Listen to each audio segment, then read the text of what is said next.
Opening in song, the meeting of American Catholic bishops kicked off with a message on behalf of Pope Francis from Archbishop Christophe Pierre.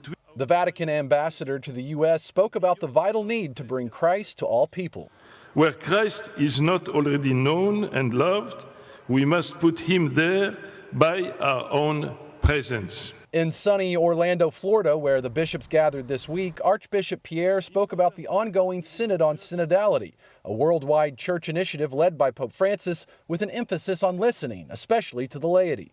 The baptized should always feel welcome to speak what they think in Christ. Bishop Daniel Flores has helped lead U.S. involvement in the Synod process. It will culminate with a gathering of Catholic bishops, priests, religious, and lay people this October in Rome. It's not just a one-time event. I think what the Holy Father would like this synod to do is to kind of become the impetus by which the local churches, especially in the Latin West, learn how to locally engage their people more practically to hear mostly what their concerns and priorities are. One concern and priority for U.S. bishops is promoting greater love for the Eucharist. They're inviting parishes all over the country to take part in the ongoing Eucharistic revival.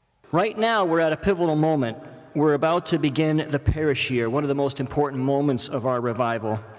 And this is our chance really to go much deeper into the grassroots than we've done so far. Bishop Andrew Cousins says the ongoing initiative is about starting a fire to spark greater devotion to Christ truly present in the Eucharist.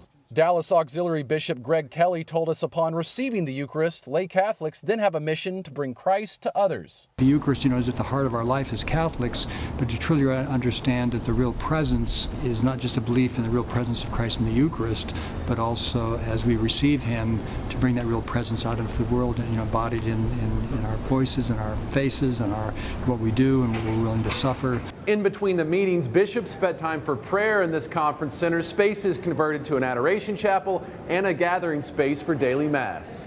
At the Orlando meetings, bishops also voted on a number of agenda items, including the approval of liturgical text, a national pastoral plan for Hispanic ministry, and a plan to proceed with a document revision on ethical and religious directives for Catholic healthcare services. Amid concerns and questions about the role of Catholic hospitals and opposition to providing transgender surgical operations. It might be necessary to include specific guidance concerning radical modifications of the human body, such as are widely advocated in practice today for the treatment of those suffering from gender dysphoria. They also approved a plan to begin the process of drafting a new pastoral statement addressing persons with disabilities in the life of the Church. We asked the president of the U.S. Conference of Catholic Bishops, Archbishop Timothy Broglio, if the statement could lead to greater resources for Catholic schools and churches to serve those with disabilities. Certainly, I think there is a hope that there will be more concrete resources available for persons with disabilities.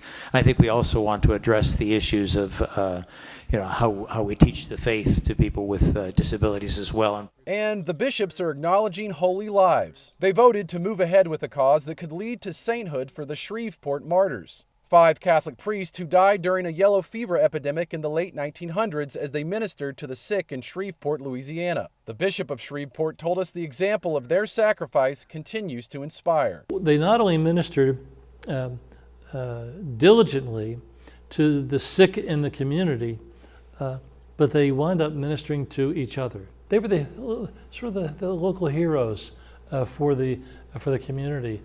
Mark Irons, EWTN News in Depth.